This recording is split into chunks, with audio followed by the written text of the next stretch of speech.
Dr. Bettis, we are going to hand the floor over to you. We are so appreciative of the information that you're going to share tonight. We're going to we'll let you let people know about what it is you do, what brings you into the work that you're doing, and what we can do to help prevent suicide. Dr. Bettis, the floor is yours. Thank you. Thank you so much. It's great to be here this evening. So thank you for spending your snow week evening with us tonight. I really appreciate it.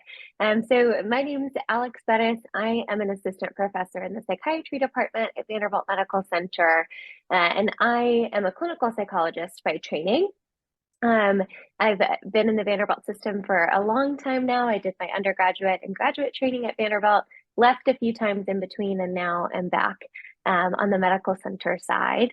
And most of my time now is spent in the research world, thinking about how we can improve the way we understand suicide in children and teens, and ways we can improve interventions for suicide prevention in children and teens, with a focus on really supporting parents and caregivers, who are often the ones that are tasked with monitoring how their kids are doing and trying to manage their kids' mental health outside of the treatment setting. So today I'm going to be doing sort of a broad overview of some things that we know about suicide in children and adolescents, from thinking about how we identify those kids who are at risk, how we assess risk, and how we might intervene, with a focus on talking about some interventions that are helpful in the short term, and then some recommendations for types of treatment that can be helpful over the long term. Okay. So I want to start by just pausing for a moment and reflecting on the fact that everyone on this call has likely been touched by suicide in some way, whether that's your own personal lived experience, someone in your family's lived experience, or a friend, extended family. We all are often touched by mental illness, but I think what's not talked about is that many of us are also touched by suicide. I myself have lost a family member to suicide. So it's a topic that is near and dear to my heart. And I think it's one of those topics in mental health that unfortunately still has quite a bit of stigma around it. And part of what I enjoy about doing these types of talks is to really demystify this topic, and to make it so that hopefully when you leave this evening, you feel more comfortable talking about it, whether it's with your child, with someone you're worried about, talking, if you're worried about yourself, to someone else about what's going on, because this is something that affects a lot of people. And as I'll share with some data tonight, it affects a lot of kids and adolescents, more than you might think. I start every talk that I give about this topic with a brief reflection also on the language that we use to talk about suicide. So this is something that's been recommended by people with lived experience of suicidal thoughts and suicide attempts. Suicide, when we think about other ways that people might die, we don't talk about other ways that people die in the way we seem to often talk about suicide. And some of the language that we use that's very common, sort of in how people day to day talk about suicide, but also I notice still quite common among mental health and other healthcare providers, can be thought of as quite stigmatizing. So one of the most common phrases that we hear people use is saying that somebody tried to commit suicide or someone committed suicide. And I urge you to think about trying to describe suicide, whether it's someone's suicide death or that someone has had experiences of suicidal thoughts or behaviors, in a more accurate and descriptive way. So describing that someone died by suicide or lost their life to suicide. And then these other two sort of examples, I see a bit more on the healthcare provider side, where I see it in documentation or among colleagues talking with each other, is describing someone's suicide attempt as successful or unsuccessful or completed or failed. We don't talk about other ways that people might be injured or experience illness as being a success if they died that way, or unsuccessful if they didn't. So it's really important for us to be using language that isn't stigmatizing. And whenever you're talking with someone, of course, who has that lived experience, using the language that they use is also important. So I'm going to talk first about how we identify um, kids who might be at risk for suicide, because really prevention first begins with understanding who we're talking about, who might be at risk. We know that teen suicide really for children and for adolescents has been a growing problem. In the United States, we've seen a pretty steady increase in rates of suicide deaths among children and adolescents over the past 2 decades. Suicide is currently the second leading cause of death among children and adolescents in the United States, or adolescents and young adults in the United States. And this has been true for many years now. And we know that while suicide death in children and adolescents is still a relatively rare event, many more children and adolescents will experience suicidal thoughts and will engage in non-fatal but very risky suicidal behavior, then will ultimately go on to die by suicide. And what that tells us is that there are a lot of kids and a lot of teens who are experiencing quite a bit of distress or pain, and they're experiencing that through these thoughts of wanting to not be alive anymore, or wanting to end their life, or even by doing things that could put their life in danger. So data from the Youth Risk Behavior Survey, this is a survey that the CDC does every 2 years. They survey high school aged adolescents or teens in the United States. And this is given across all of the states in the US. And there's a core set of questions that every state gets. And what they found in the most recent survey that was done in 2021 was that 22.2% of teens, these are high school age teens, reported that at some point in the past 12 months, they had active thoughts of suicide. 17.6% of teens reported that they had made a plan for how they might attempt suicide or try to end their life.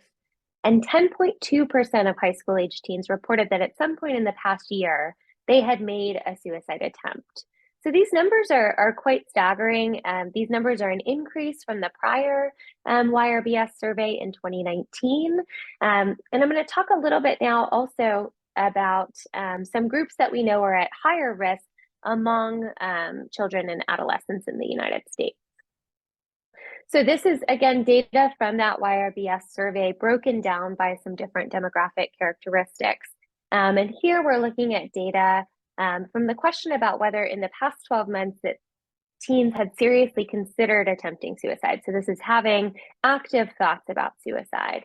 What we see here is that female adolescents are more likely than male adolescents to report having these types of suicidal thoughts. So that's about 30% of high school age females compared to about 14% of high school age males endorse this question.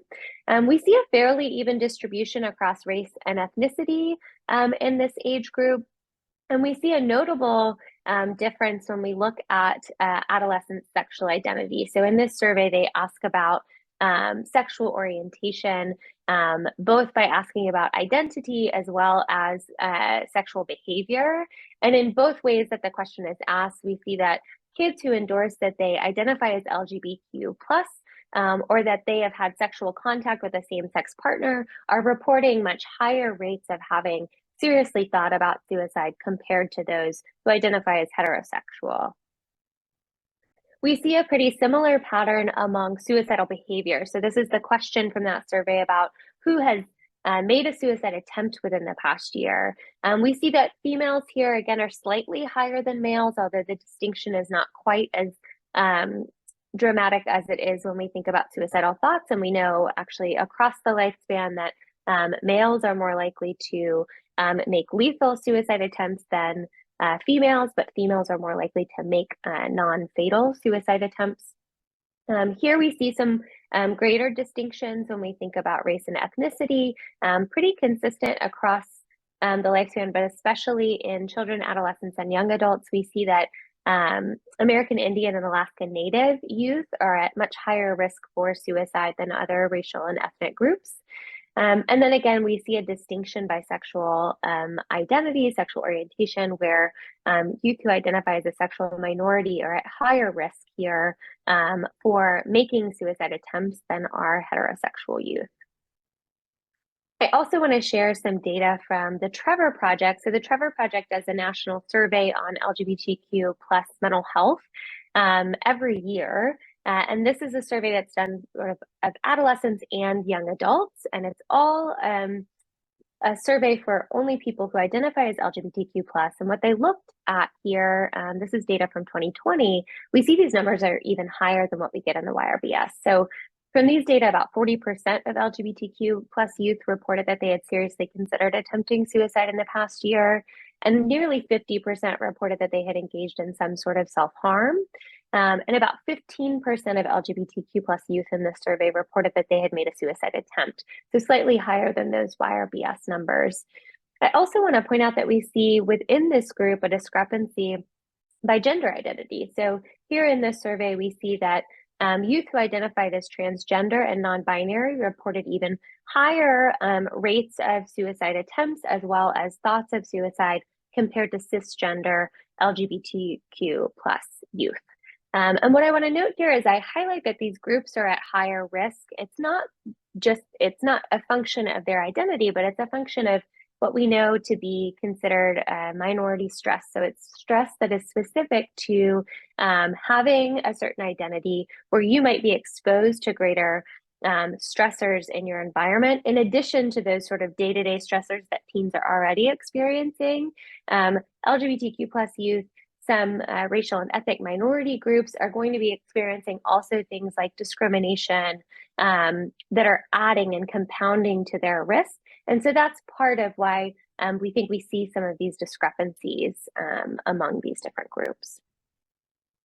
So if we know that there are teens out there who are experiencing these thoughts and engaging in non-fatal suicidal behavior, and there's quite a few of them, and we know that there are also some groups that are going to be at a bit higher risk than others, how do we then identify which among all of these teens are at risk?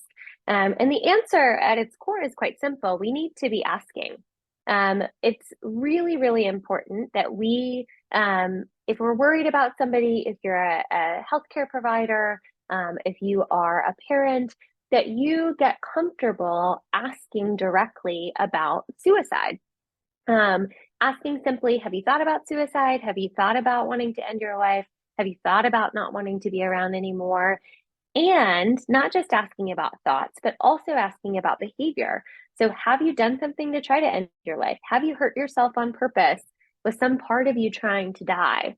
Those types of questions are really important, and it's important that we ask them directly. So some of the research that I've been involved in at Vanderbilt, we've been really curious about who teens talk to about suicide and how it goes when they disclose that they're having these types of thoughts or that they've engaged in some sort of self-harm. And what we've learned, perhaps not surprising if you spend any time with teens, is that they are much more likely to tell their peers than they are to tell an adult. And they tell us consistently that they're much more likely to be honest with an adult, whether that's a parent or a teacher or a healthcare provider, if they're asked directly. So they're not necessarily going to be coming to us and saying, hey, let me tell you what I'm thinking about, if we're not asking about it. So it's really important that we get comfortable asking about these thoughts. Something that I also see come up quite a bit is this concern that if we ask teens, that we are somehow putting the idea in their mind that if they haven't thought about it, and we ask them about it, that suddenly they're going to start to have these thoughts. And there's actually been some research to try to test this question, because early on people were really worried about this. And when people said, hey, we want to do some studies to better understand suicide, people were like, whoa, whoa, whoa, you're going to give people this idea. So they did some research on this. And what we found is that asking these questions does not make someone start thinking about it. But what people consistently reported in this research is that if they were having suicidal thoughts and someone asked them about it, they were glad. They were thankful that somebody asked and then was able to provide them resources that they could talk to someone about that. It does help to break the stigma. So the first step really is to ask the questions. Now, there are a couple of tools that providers can use, but also I think can be helpful to just learn about kind of the language that you could use to ask someone if you're worried about them having suicidal thoughts or that they've done something to hurt themselves. And I'm going to talk about two tools that are freely available and that are used in our healthcare system, and that I think do a nice job of getting kind of covering all the questions you'd want to ask to start to understand if somebody might be at risk for suicide. So the first is the CSSRS. This is the Columbia Suicide Severity Rating Scale. There's a website. This was developed by a group at Columbia. They have a bunch of training videos on their website. They have all of the forms freely available, information about how the measure was developed, all that good stuff. But this is one version. There are a lot of different sort of versions that you can find on the internet. But the general structure of something like this is that we want to ask people about passive suicidal thoughts. So these are thoughts like, I wish I was dead, or I wish I could just kind of go to sleep and not wake up. So not necessarily thoughts about actively wanting to do something in your life, but having these thoughts about, wouldn't it maybe be better if I was not here anymore? We want to ask about active thoughts. So have you actually had any thoughts about killing yourself? And if people say yes to those questions, we want to know a little bit more, right? We want to know how often these types of thoughts have been coming up, if they've thought about how they might do this, if they've thought about actually acting on the thoughts, and if they've thought about any plans. And we'll talk a little bit more about that in just a few minutes. And then regardless of whether someone tells you that they've had any of these thoughts, we still also want to ask about behavior, because what I've found with some teens is that they will say, well, no, I'm not thinking about suicide. And they've come into our hospital because they've made a suicide attempt, and they'll describe it as, I wasn't really thinking about it. This stressful thing happened, and then I, did this thing. And it wasn't like I was thinking, oh, I am planning to try to end my life. It was just more a stress response in the moment. I did this risky behavior. So they might say no to those first two questions, but then they would say, yes, I have done something that could have ended my life. So we always want to ask about both thoughts and behaviors, and how someone answers these questions could signal to you that you might want to do a risk assessment, which I'll talk about more in just a moment. The other tool that I really like is the Ask Suicide Screening Questions. This was developed by the National Institute of Mental Health. And what's nice about the Ask is that if you go to the website, they have a lot of different versions of this for different types of settings. So they have a screening version for the emergency department. They have a screening version for the inpatient unit. They have a screening version for an outpatient clinic. So you can sort of see how it might be adapted to different settings, but it follows a really similar structure. So wanting to understand if there have been these thoughts of suicide, and if someone has engaged in suicidal behavior recently. And if someone is saying yes to any of these types of questions, that signals again that you want to do more. You want to follow up and get more information so that we can figure out how to best help them. What's nice about the Ask is that once you've gone through these screening questions, they do have a complimentary sort of guide for what you do next that helps you kind of think through the different questions you might want to ask. And I'm going to talk a little bit more about that in just a moment. So these are two tools, again, freely available. I know that we've recently had a lot of discussions at Vanderbilt about trying to standardize our screening process so that when kids are coming into our hospital system, they're getting one of these measures, and it's documented so that everybody can have access to it, and that we, providers know what to ask and how to ask it. But I think that these tools can be helpful across a lot of different settings, schools. Again, if you are a parent or a family member who's concerned about your child, getting a sense of the types of things you might want to ask about, these can be a good place to start. So who then do we want to screen for suicide risk? So people take different approaches to this, but it's not really practical for us to ask every single person in every single setting about if they're having suicidal thoughts or if they're have done something to try to hurt themselves. So there might be certain times when you want to screen for suicide risk, certain things that you notice in someone that make you concerned about them and make you want to ask those questions. So this is some tips from the American Foundation for Suicide Prevention, which is another great resource that has a lot of information about suicide.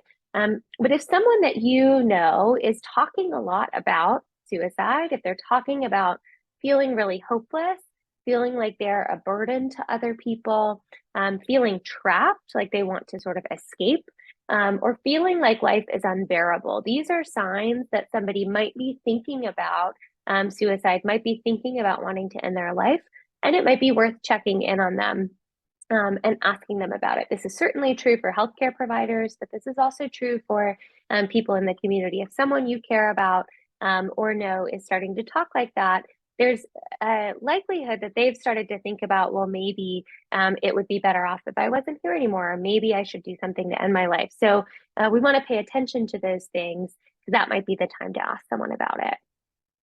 Another thing that we want to pay attention to in clinical settings and with the people that we're close with are mood changes. So if we see that somebody has a really sudden or what seems like a really noticeable or even dramatic change in their mood, whether that's a lot more depressed than usual, a lot more anxious or agitated than usual, feeling more anger, shame, irritability, if suddenly they're really uninterested in a lot of things that maybe they usually would express interest in and be engaged in, those are all signs that maybe you want to check in about suicide. The other kind of flip side of this is that there's been some research that shows sometimes before someone will make a suicide attempt, they have this sort of sudden improvement in their mood. Somebody who's been pretty chronically depressed for a while comes to you, you see them every week, and all of a sudden everything is perfectly fine and everything's much better and everything is all good. That could be a sign that they've started to think, well, I've made a decision that I'm going to do something to try to end my life. And it's sort of taken that burden and that weight off of them. And so any sort of major sudden shift in mood might be an indicator that you want to be asking these questions. In addition, we want to pay attention to changes in behavior. So if someone suddenly becomes very isolated or withdrawn, if someone is doing things like giving things away or saying goodbye to people or making statements that feels like they're saying goodbye to you, if there are sort of, along with that sort of anger and agitation, there are outbursts of aggression, or if someone is showing a whole lot of fatigue and again, kind of paired with that isolation and withdrawal, and these are a change from their usual, this might be a sign again that they're entering into a period where they've been thinking about suicide or that they might be at higher risk for engaging in these thoughts. So these are things that we might want to pay attention to. There's more information about this on the AFSP website, but it's helpful to know and sort of stay attuned to how your child is doing or how your students are doing, how your patients are doing in this way, because these changes mean, at the very least, we just want to ask about it. And it might be that these changes are related to something else, but if we don't ask, then we might not know. So let's say that you have a child that has screened positive. So they've told you, yes, I'm having thoughts of suicide, or yes, I've done something to hurt myself and part of me really wants to die. What do we do with that? Because not every person's experience is the same, but really the goal on the provider side is to identify what someone's level of risk might be. And typically we're thinking about risk for someone acting on these thoughts on a spectrum from sort of low or moderate risk up to high risk or imminent risk, meaning we're really worried that they are going to do something very, very soon to try to end their life. Now, I wish for all of us that there was some sort of magic formula where we could say, okay, I've asked X, Y, and Z questions, and it told me exactly what this person's level of risk is, and it would help me predict the future. And then I could know, and I could do the right thing and prevent something scary from happening. But it's just not that simple, because we as people are not that simple, and the way we think and act and feel is not that simple. But there are some things that we can pay attention to, and some information we can get from someone if we're worried about their risk that can help us start to differentiate between somebody who might be at low risk but we want to be providing support to versus somebody who we're really worried that if we don't do something right now, that they might be at risk for ending their life. So I'm going to talk about some of those domains now. I like to think about these 4 different risk assessment domains when I'm working with a patient and I'm worried about their level of risk or trying to sort of figure out their level of risk. The first thing is that we need more information about their suicidal thoughts and their suicidal behaviors. So if a teen tells you something, that they're having suicidal thoughts or that they've done something to hurt themselves in the past, we want to ask follow-up questions. Just knowing that, yes, they've had these thoughts is not enough. So we want to understand how often, the frequency that these behaviors or these thoughts are happening. So are they having these types of thoughts every day? And what is their intensity? What happens when these thoughts come up? Do they have tools that help them sort of get their mind off of the thoughts? Can they distract themselves with something and the thoughts go away? Or are these thoughts really persistent? They can't get them out of their mind. It feels like they're nagging at them. They feel really intense. Are they really distressing? Understanding that's going to help us get a better picture of risk. We want to know things like, what specifically have they thought about? Have they thought about a specific method or what they might do to try to end their life? Oftentimes with teens, we see that they'll kind of fixate on one method. So it's not common for teens to think about a whole bunch of different ways that they might end their life, but they tend to sort of focus in on one method that kind of comes back up for them if they're having these thoughts frequently. We also want to know if they've done any sort of steps towards planning. So not only have they thought about what they might do, but have they thought about when they might try to end their life, or have they thought about where they might try to do it, or all of the above?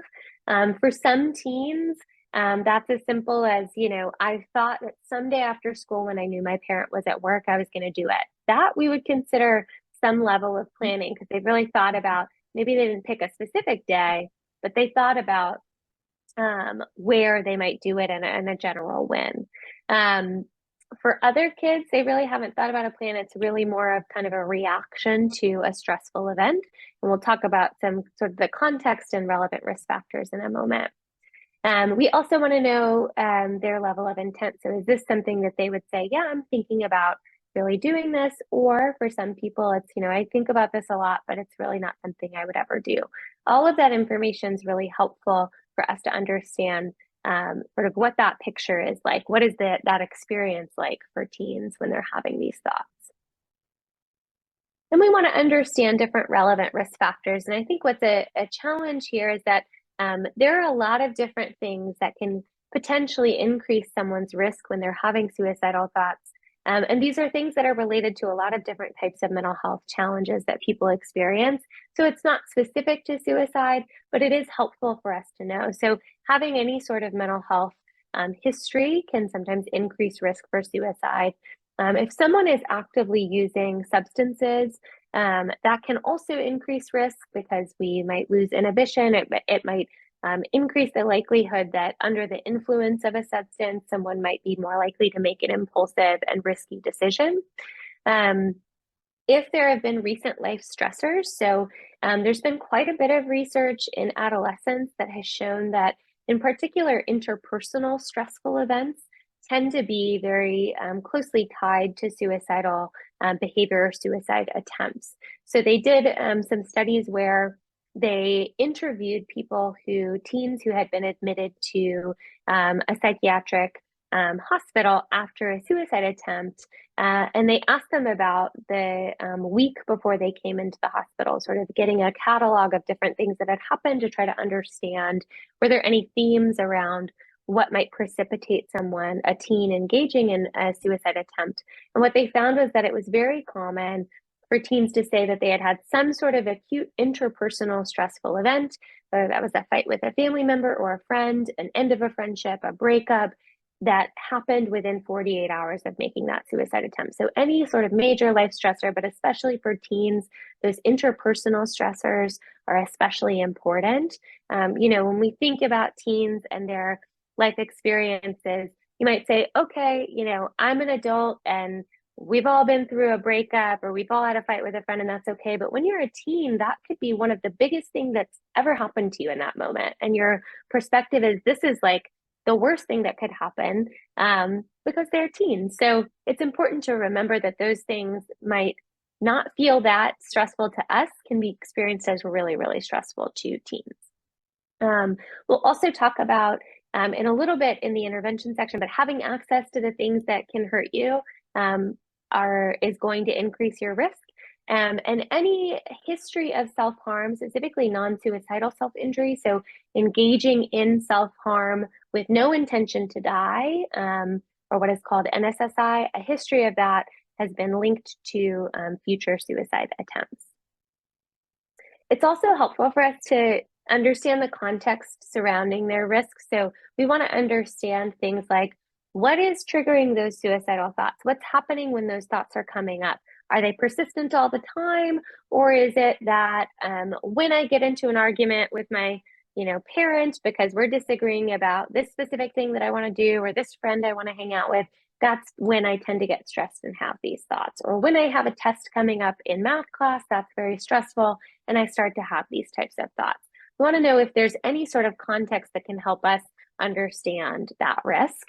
And if they have not engaged in self-harm, if they have not made a suicide attempt, it's helpful to understand why. What has stopped them? Do they have reasons? Are there things that they're excited about or hopeful for, or that they really want to live for? Understanding that can be really helpful.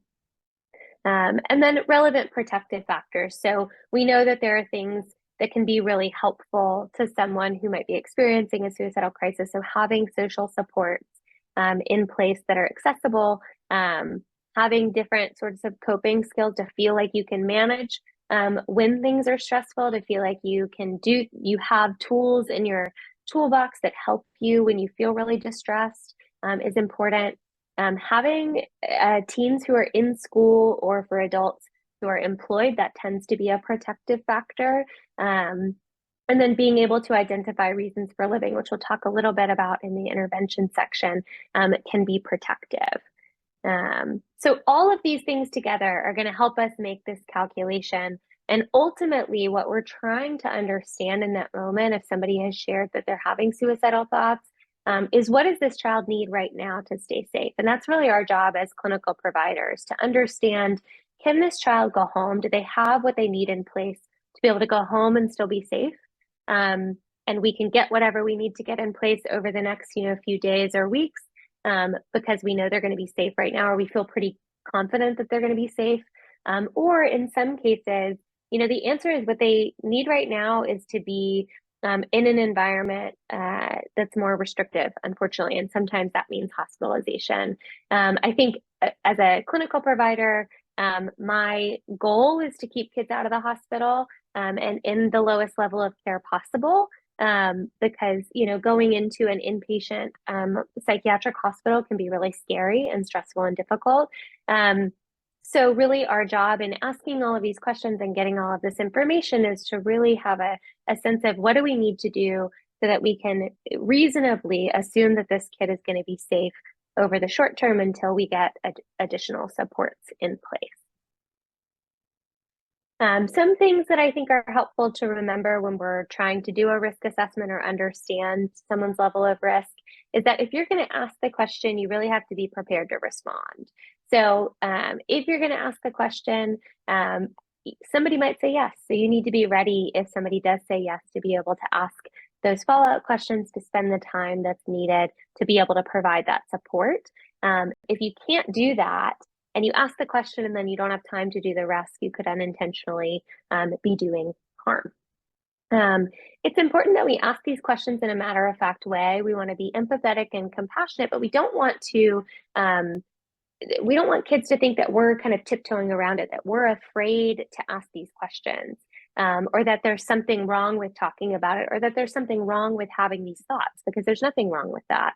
So we want to be really confident in how we do it in a matter-of-fact way, to encourage people to share with us, encourage kids and teens to share with us if they are having these thoughts.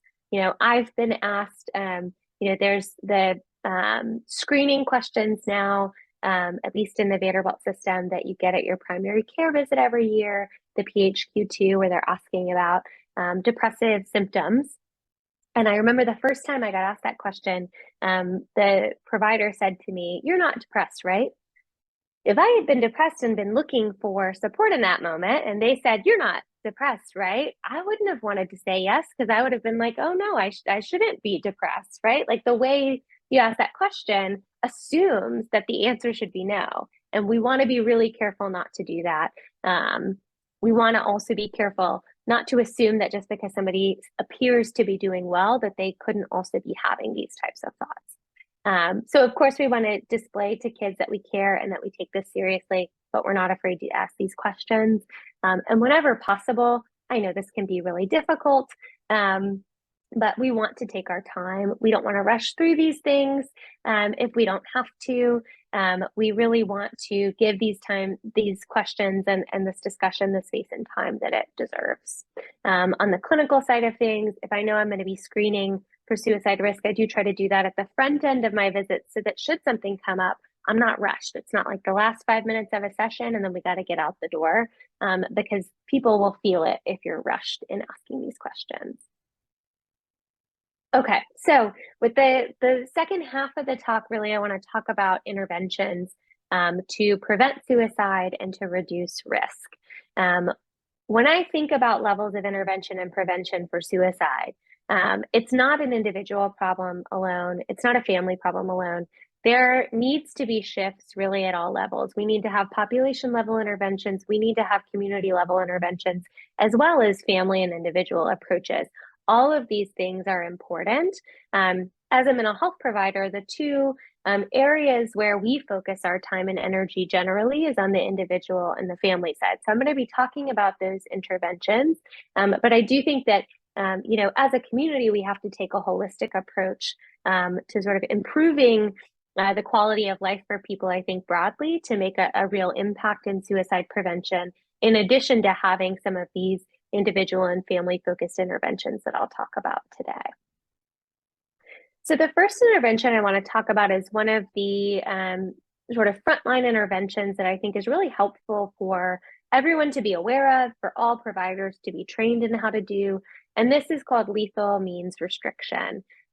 Lethal means restriction really refers to putting distance between a child who's at risk and the things that they can use to harm themselves. So really what we're talking about here is making a plan for how you're going to restrict access to the things that kids might think about hurting themselves with. This is really helpful if we know that a kid is at risk and they are going home and they're going to be in the home with their parent, with caregiver, whoever they're living with, and they're maybe getting connected to treatment, maybe they're in treatment, but these thoughts are still coming up quite a bit. We want to make that environment safe for them so that should they enter into sort of a distressed state, should they get to a point where they're really upset about something, they're really distressed, they feel like they can't take it anymore, and they want to act on these thoughts, we're going to make it hard for them to actually get access to the things that they would use to hurt themselves, because we know that typically those periods where those thoughts are the worst, where that distress is the worst, are typically pretty short, windows of 15, 20, 30 minutes. Now, that doesn't mean you might not have multiple periods like that per day or over a few days, but those windows of acute distress tend to be relatively short. So if we can make it hard in that period where those thoughts are at their worst to access the thing that you would use to hurt yourself, we're much more likely to prevent someone from actually acting on those thoughts. So when we talk about lethal means restriction, really for kids and teens, this is something that needs to be done with the caregiver or caregivers in the home. This is their responsibility. This is not the kid's responsibility. We know from kids, we're going to learn from the kid, from our risk assessment, what it is they're thinking about using to hurt themselves. And we really want to pay attention to that and make sure we're then restricting access to that in the home. But we don't want to be sitting the child down and saying, here's where I'm going to lock away the medication, right? We don't want them to know the plan. We want to share with them that we are going to do this in the short term, but then the details really need to be worked out with their caregiving system. I find that lethal means restriction is most effective when you make a very specific plan with a parent or a caregiver. So if you just say to a parent generally, here's what we recommend. We recommend that you lock away medications, that you lock away and store safely your guns in the home, and that you put away razors and sharps in the home, and we leave it at that. That parent's already going through a lot of stress. There's already a million questions going through their head. They're worried about their kid. Maybe they're also working. Maybe there are other kids in the home. There's a lot of stuff. So they're going to walk out of that office And the likelihood that then they're going to go home and be able to remember all the things that you said because you just gave a general statement is not super high. What we want to do is we want to make it as easy as possible for parents and caregivers to do this. We want to help make a very, very specific plan with them ahead of time so that when they go home, they already know what they're supposed to do. They don't have to then think through the details. They don't have to then work out all of the, questions that might come up. They already know. So we want to know who is going to restrict the means and how they will be restricted. So do they need to go buy a lockbox? Okay, where is that? When are they going to do that? Where are they going to do that? Do they have the money to do that? Do we need to think about other resources that might be available to them? Those sorts of details, if we can help take that planning off of their plate, it's going to make it much more effective. Now, I generally always recommend for parents that if there's a firearm in the home, that it's stored safely with ammunition stored separate from the firearm itself. And I'll talk about some resources for how to talk about that with parents. Ideally, if there's a kid at risk in the home or an adult that's at risk in the home, the firearm is stored outside of the home, at least temporarily, and there are a lot of different options for that. But at the very least, we always make that recommendation because we know that the number one way that kids die by suicide in the United States is by firearms. Firearms are the most lethal means that kids could access, and it can be really dangerous to have that not stored safely in a home. But other things that we're often recommending are things like medications, where those are locked away safely, and parents are distributing those to kids, or that sharps are locked away. So that means razors, scissors are stored safely. If kitchen knives need to be out, that there's only a number of them that parents can always see so they would know if one is missing. And then one of the other common things that we talk with parents about means restriction around is risk for hanging or suffocation. This is one of the more challenging things to fully kind of make your home completely safe of that. There's just a lot of different types of ligature risks in the home. And when we're talking about a concern about hanging, we also want to talk about increasing monitoring in the home because ultimately that's going to keep kids the safest. But those are the most common things that we're often talking with parents about when we talk about means restriction. There are two resources that I think are really helpful. One is for providers. This is the CALM training, or the Counseling on Access to Lethal Means. This is a free course that's done entirely online, and it helps you learn how to talk about reducing access to lethal means with patients. It gives you language, it gives you different ways to talk to people about difficult topics, and strategies for how to kind of support people in doing that. So I definitely recommend that course if you haven't taken it already. And then there's this tool called Lock to Live. This is a decision support tool that was developed by a team in Colorado in the emergency department. And this is a patient-facing tool. So anybody could go on and use this, locktolive.org, and it walks you through making the decision about safely storing things in your home and how to do that. So both of these are great, freely available resources that I definitely recommend. Sort of the next step in interventions is not only helping people make their environment safe, but then also supporting kids in having a plan for what they're going to do if these thoughts come up, what they're going to do if they're really having a strong urge to engage in self-harm or do something to try to end their life. And the safety planning intervention is a pretty straightforward and simple intervention that's been shown to be effective at helping keep people safe in the short term. So the goal of a safety plan is to develop a plan with their child and the caregiver to help them manage, again, these thoughts and urges when they're at their most intense. The rationale really is we want to help people think about what they're going to do in a moment of crisis rather than just asking kids to say, I'm not going to hurt myself. That's not a very effective way to support people. What's more effective is saying, okay, when those thoughts are really hard, let's go ahead and make a plan for things you can do so you don't have to think about it in the moment. So we can already be prepared when you're thinking clearly right now to be able to help you in those moments. This is meant, it was designed to be done in a single session. So it was initially designed for settings like the emergency department, but now is used in a lot of settings in outpatient clinics, can be used in schools, can be used in pediatricians' offices. But it's meant to be done in a single session with both the child and their caregiver. And the nice thing about the SPI is that it's a pretty simple tool and you can train a wide range of people on it. So you don't have to be a psychologist or a psychiatrist to learn how to do a safety plan and how to help someone put together a safety plan, which I think is really nice. There are several different components. There's 7 of them on a safety plan. I won't go into the details of each of these, but I am going to share some resources where you can read more about safety planning. But the general components are helping kids to identify warning signs. So what are the signs that you might be starting to have these thoughts, or that you might be getting to a point where you really want to act on those thoughts? This can be things like thoughts, feelings, different behaviors, different stressful things or triggers that come up. And then you want to start thinking about the things they're going to do. So what are some activities that a teen could do or a child could do to distract themselves? The goal here really is to help them kind of redirect their thoughts and get immersed in something else to help them get their mind off of those thoughts until those urges kind of go away. We want things that are going to be easy to access, ideally freely available. And it's really important that kids have some things that they can do by themselves, because a lot of times these thoughts will come up when somebody's alone. So if the only things on the distraction list are things that you're doing with other people, and a crisis comes up and the kid's alone, then we might be in trouble. So we want it to include some things they can do by themselves to stay safe.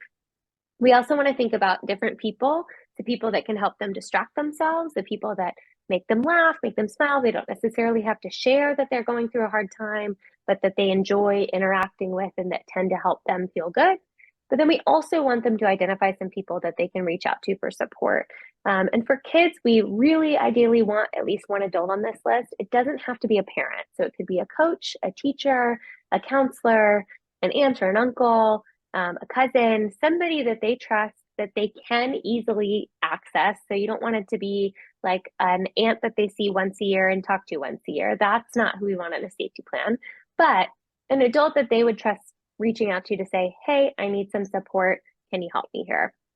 And ideally, the people who are on this number 4 spot, people that you reach out to for support, these are also ideally people that the kid would feel comfortable sharing the safety plan with. So if they say, I'm going to reach out to my math teacher when I'm having a hard time and I'm at school, well, we want the math teacher to know what are the things that the kids have identified that might help them. We want them to know that they're on this kid's safety plan so that they can be prepared to support them. And this is a really nice opportunity to get the kid to talk a little bit about, okay, so if you reach out to someone for support, what do you want that person to do? Do you want them to ask you questions? Do you want them to just sit with you? Do you want them to try to do an activity with you? What do you think is most helpful? Because what we hear from kids quite a bit is, they'll go to parent or somebody for support. Parent understandably is worried and starts asking a bunch of questions, and the kid's like, I don't want to talk about it. Parents freaked out then because they don't want to talk about it. And then it maybe creates some conflicts. We really want to use this as an opportunity for there to be some discussion about how they can Oh be yeah, I'm supported. still in class, but it's muted. Then we want to get resources, professional resources on the safety plan. So we want to make sure that the kid knows, and I'll share them at the end, but that they can access crisis hotline numbers, whether that's the 988 number or the crisis text line. I like to have kids save those in their phone if they have a phone. And then if there's time in a session, I think it can be really helpful to actually go through those resources with them together. So texting the crisis hotline with a teen, calling the crisis hotline with a teen, showing them what's going to happen when they contact those services can kind of demystify it and make it potentially a little bit easier for them in the moment to reach out. I also like to share with people who might access those resources that while, they're really pitched as this is something you can access any time of day when you need support immediately, that is true. And sometimes there's a wait. Sometimes you might have to wait 5, 10 minutes on the phone, 20 minutes on the phone because the services are overloaded. And so being prepared that sometimes that might happen and letting them know that ahead of time, I think setting the expectation that yes, somebody's there who wants to help you and you might have to wait a little bit is also helpful just in case they call on a particularly busy time. Then you want to go with the caregiver through safety in the environment. So again, this is lethal means restriction. This is really working with the parent on a plan to keep the environment at home safe as much as possible. And then the last piece of a safety plan is talking with the kid about reasons for living. So I think what's nice about this is ending on a more positive and hopeful note. This is really thinking about what are the things in the short term and in the long term that are reasons to stay alive, that are reasons to stick around. They don't have to be huge milestones by any means, but what are some of the things that kind of keep you going? Are there things that they're looking forward to over the next few weeks or months? Are there certain people that make them want to stay around? And then are there long-term goals that they might have for themselves that can help them stay hopeful? And ending on that note, I think is really valuable. And occasionally you will get kids who really struggle with that and they can't really come up with reasons for living. And I think that that's also important to know. It gives you more information about sort of how they're doing and maybe they do need a higher level of support if that's really at the point that they're at. So this is an example of a paper safety plan that you might fill out. I would say that the keep the environment safe piece, I usually keep separate for the parents, but this is just to show all of the different pieces of it where you're going to put as much detail as you can with the kid. And I'm going to share some online resources. You know, I used to do all of these on paper. Sometimes I still do them on paper, but there's a lot of great online safety planning resources now out there. Kids almost all have phones. So having a digital version of this, I think, can be really valuable. But you can also do a paper version too. So a couple of the specific resources that I think are helpful. So the safety planning intervention, the version that I use and that's most commonly used is called the Stanley Brown Safety Planning Intervention. This was developed by Barbara Stanley and Greg Brown, which is why it is named that.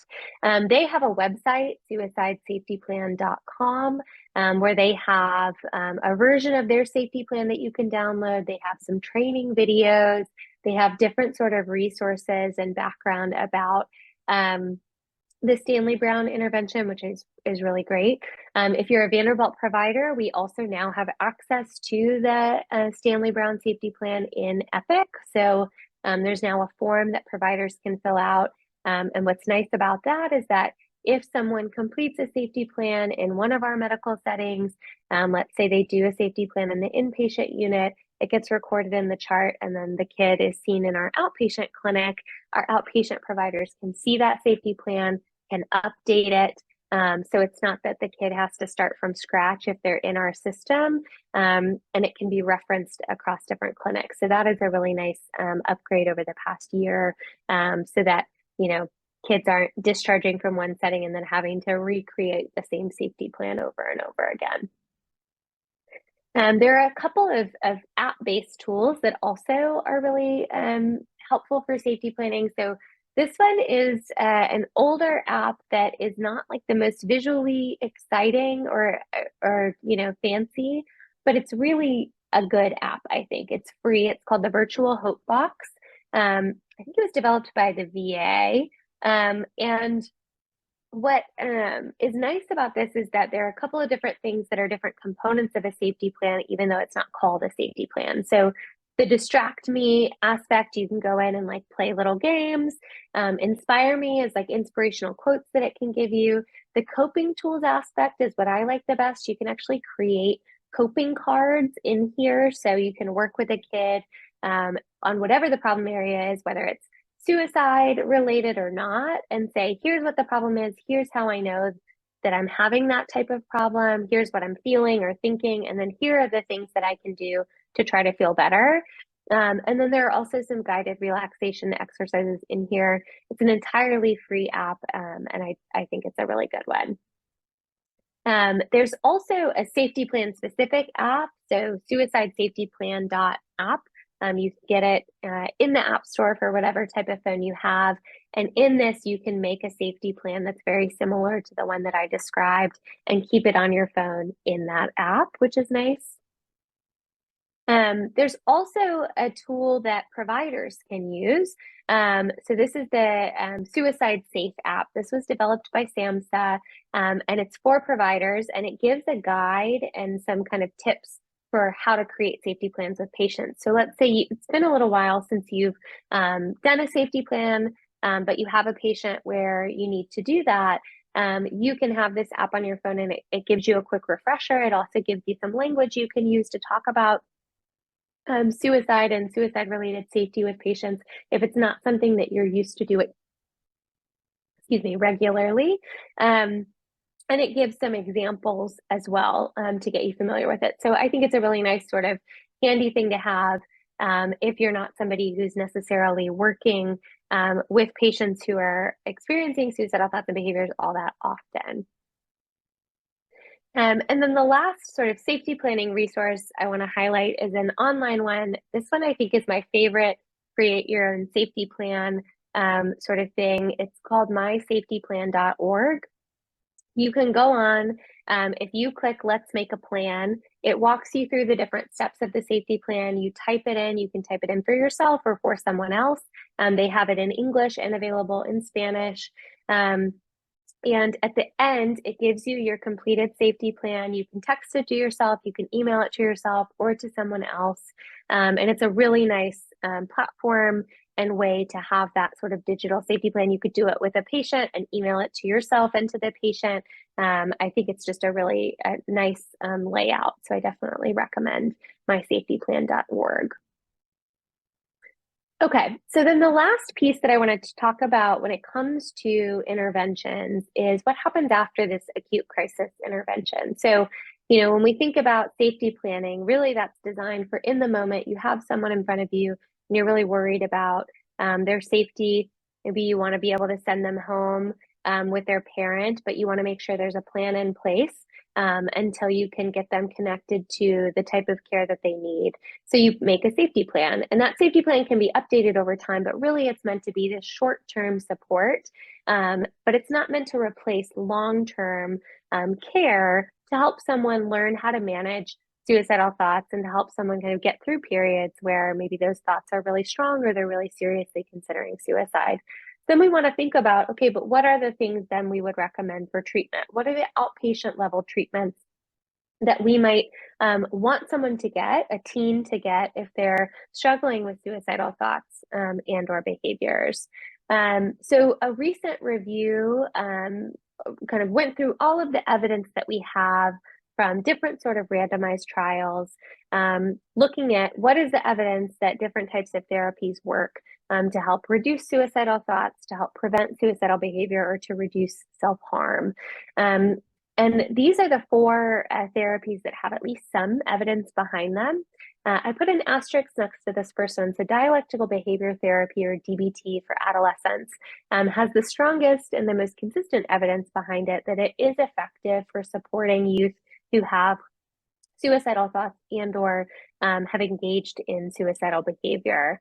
I think DBT is a really excellent framework and really was designed with this idea that we should equip people with skills and support to keep them out of the hospital if we can, because a lot of times people have really negative experiences in psychiatric hospitals.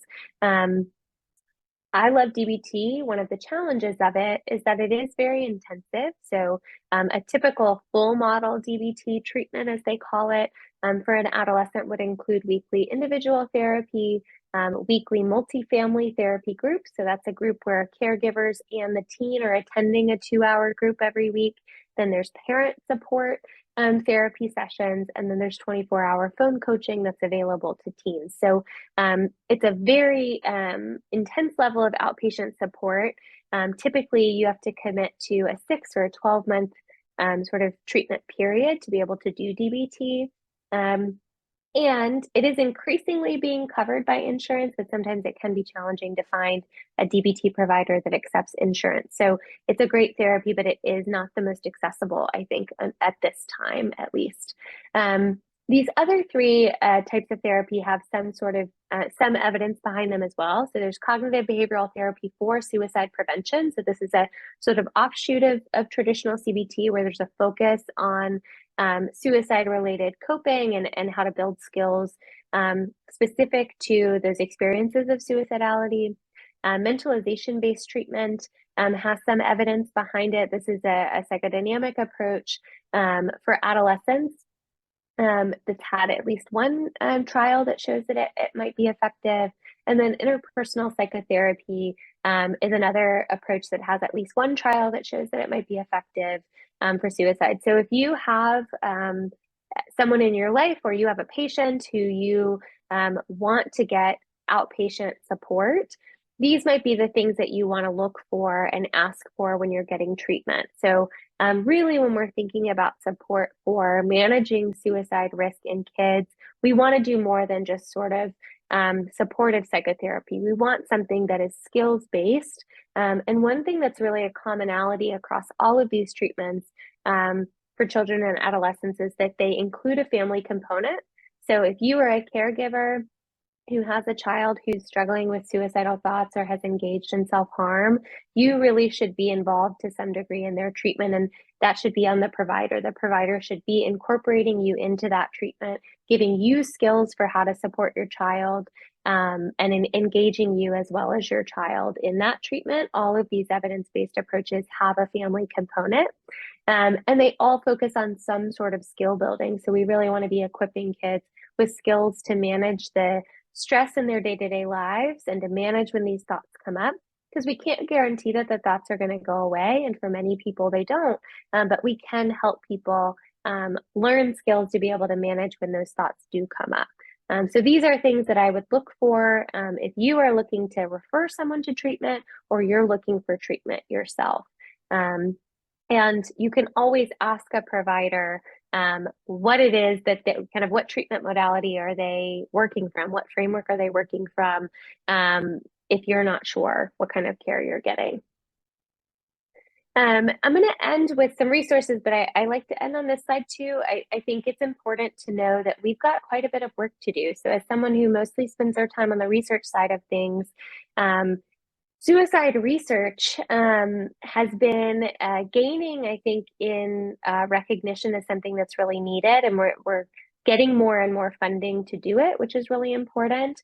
But there was a meta-analysis, so a review basically where people took all of the studies that had been done where there were interventions that were testing a treatment to see if it could reduce suicide and or self-injury. They looked at all of those studies and they did analyses where basically you can look at how effective are the studies that we have. And generally what we see for kids and adolescents is that effects are small. So we've got quite a bit of work to do in terms of figuring out sort of new ways we might support people to make those effects bigger. What it means by a small effect is that we're helping some people, but there are still quite a few kids who are not benefiting from the treatments that we have available. And that's on us to do more work to come up with things that are going to be more effective. A lot of the treatments, like I just described, require not only a lot of time on the adolescent side and on the parent side, but also require quite intensive training for providers that sometimes isn't accessible. So we want to, we need to do more work on figuring out ways that we can equip more people with ways that they can better support kids and families. A lot of our best interventions haven't been tested very rigorously in children and adolescents, so a lot of the work has really focused on adults. I will say over the past about 5 years, the National Institute of Mental Health has really recognized that children and adolescents are an important population to study when it comes to suicide prevention, but we've got a lot of work to do. And a lot of our interventions, and this is true across a lot of mental health research, really aren't necessarily generalizable. So a lot of the work, when we look at who's in these treatment studies, it's mostly white and cisgender samples. of people. So we know that there are a lot of different groups who experience risk for suicide, and there might be different things that work for different people. So these are just some of the challenges that we have as a field to do better. We've done, I think, an okay job, but we still have quite a bit of work to do. So I want to end on 2 slides before I give some time for questions. These are hopefully resources that are familiar to a lot of you, but I like everyone to know that there is a 24/7 crisis text line. So if you text home to 741-741, someone will respond on the other end. I think it's great to, if you're curious about it, to text it and see what it's like before you're in a crisis period. The Suicide Prevention Lifeline 988 is available, and they also have online chat options available and services for people who are deaf or hard of hearing. We also have resources through the Trevor Project. So they have a 24/7 crisis line that you can call, and a crisis text line that you can text. On my safety plans with kids, I always like to include all of these resources. That way, if a kid is not out to me or out to their parent, but maybe could benefit from the Trevor Project resources, it's already included on their safety plan, so that it's available to them and they can use kind of whatever feels like it's going to be the most helpful to them. And then there are also, in addition to all of the resources that NAMI has, there are other resources available. Some of these I talked about already, but the American Foundation for Suicide Prevention has a lot of great information. There are these resources for some of the tools that I talked about. The Suicide Prevention Resource Center is a great resource as well. And then Tennessee also has a page where you can learn more about state-specific crisis services and suicide prevention efforts. So I'm going to stop there, and thank you all so much for, again, being here tonight. And I'm happy to answer any questions this evening. I also have my email here. So if you have questions that you want to reach out about, please feel free to do so. Well, Dr. Bettis, I think that was an excellent presentation. I know that I learned some new things tonight. I'm very appreciative of that. And we've often heard of suicide safety plans, but very rarely do you see somebody give you an outlay of something. I think that's extremely helpful. I do want to remind people that in Davidson County and in other counties, but here in Nashville, we do have a 24-hour walk-in crisis treatment center at 250 Cumberland Bend in Metro Center, and we also have at Vanderbilt. We have resources at Vanderbilt also. Hey, Tracy, would you put that in the chat for us, yeah. please? Thank you. Yeah. Thank you. All right, we've got a little bit of time left, so I do, anybody that has a question, would you please put it in the chat, and Don will pick it up, to share with Dr. Bettis. And again, if you're not comfortable, if you feel like it's too personal a question, then we will make sure it gets, and you don't want to ask it within a group of people, we will definitely, or you can actually chat directly to Don in the chat, and he will get that to Dr. Bettis. And I want to make sure that we also have in the chat, even though we had it on her slides, Dr. Bettis has said she will, and Don, interrupt me if you have any questions, please. Dr. Bettis has said that she will answer questions. So Dr. Bettis, would you please put your information in the chat? Her Yes. email address is in the chat already. Okay. And Dr. I just got a question over direct message. There you go. So one of the questions is, what do you think we can do as parents and professionals to ensure that teachers for children pre-K to 5th have resources to help children in crisis? That's a great question, and a huge challenge, because it is sort of a new territory for us, where we're starting to see younger and younger kids who are sharing that they're having these types of thoughts, and it a bit younger than I think we previously maybe thought we would see. In fact, we actually now see, unfortunately, for 5 to 9-year-olds in the US, that suicide is now among the top 10 leading causes of death for the first time ever. It's still very, very rare, but it has made that list. So one tool I think that is one of the only ones that's been tested for some of the younger kids, although not as young as pre-K, is to use that Ask Screener. So that's our best tool for asking questions. And what we've learned through some of the preliminary research is that kids at that age do understand suicide. So those are questions you can ask them. Sometimes it's easier for them to, draw what they're experiencing than it is for them to maybe explain it. So I think getting sort of open with how you let them express to you what they're thinking about.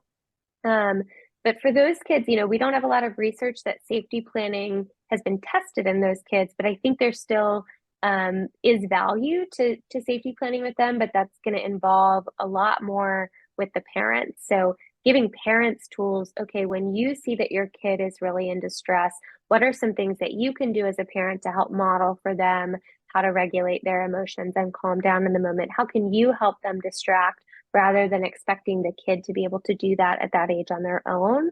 So I would say really focusing that safety plan on how you engage the parents in supporting their kids at home, if that makes sense. And we've Dr. got Bettis, we also have a question about, is suicide thought genetic? a great question. No, suicidal thoughts are not genetic, although there does seem to be some sort of heritability in terms of risk. So we do see that people who have a family member who has died by suicide are more likely themselves to make a suicide attempt and die by suicide. So there does seem to be some sort of risk involved. But I think like most types of mental health challenges, there's some sort of genetic component in terms of risk, but there is a lot of environmental factors and sort of individual factors that also contribute to that. So, if you have a family member who struggles with suicide, it doesn't mean that you definitely will, but it certainly means you are at higher risk. Do we have any others there, Don? No, we do not. All right. There was a question earlier about, or a statement about the scan code not working, and I was okay. I'm not sure what that referring to, because I was messaging another participant at the time. Sure, I can make sure. I'll double check them. If the QR code doesn't work, there should also be a website listed that you can go to, but I can check and fix those and resend it to you, Don. Appreciate it. And I would like to encourage people, you mentioned the VA apps, and the VA has some excellent apps that have been developed. So would definitely encourage people to use those. They can be very helpful. And I really truly appreciated your we at NAMI, we are lived experience people, whether it's from the caregiver side or from the lived experience side, or some of us, me and Don are a good example of that. Some of us are two-hatters. And so we appreciate practical applications. That's what we're all about. And so we appreciate so much of the information that you shared tonight. Those of you or anyone that has registered for this presentation tonight will also within a couple of days be sent the PowerPoint. And the PowerPoint will be sent right after this session. Okay, Don, I was giving you some time in case no, you but with the to... PowerPoint presentation, but this presentation, the audio version will be on YouTube, our YouTube channel, more than likely no later than Monday. Everyone is on this.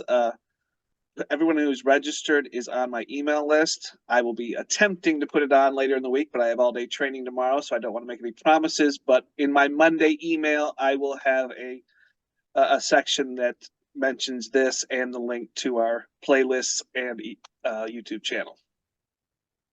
And would you all join me in either your reactions on the computer, a thumbs up, or just applause? Please join me in thanking Dr. Bettis for all the information that she has shared tonight. We truly do appreciate that. I want to say to each and every one of you, that if you or a loved one needs help, very often these are biological conditions or could be conditions of trauma. Regardless, there is no need for shame or judgment. All we need is information, kindness, understanding. And that goes not just from our families, but also from our practitioners and others that are in this field that come in contact with us. So thank you all very much for joining us tonight. We really do appreciate your attention and interest, and we especially appreciate, Dr. Bettis, what you have shared with us this evening. Thank you so much. Thank you. Thank you.